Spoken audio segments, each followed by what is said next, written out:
राष्ट्रवादी काँग्रेस संदर्भात एक अतिशय मोठी बातमी।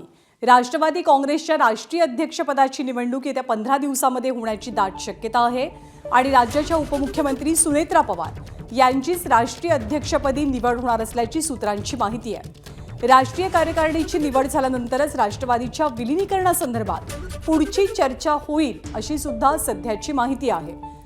अजित पवारांच्या पश्चात त्यांच्या उपमुख्यमंत्री पदाची आणि सरकारमधल्या खात्यांची जबाबदारी ही सुनेत्रा पवारांनी आधीच स्वीकारलेली आहे। पण आता सगळ्यात मोठा प्रश्न प्रलंबित आहे तो म्हणजे राष्ट्रवादी काँग्रेसच्या राष्ट्रीय अध्यक्षपदाचा। पुढच्या 15 दिवसात याची निवडणूक होण्याची दाट शक्यता आहे। सुनेत्रा पवारांचंच नाव निश्चित होण्याचा अंदाज व्यक्त होतोय सूत्रांच्या माध्यमातून।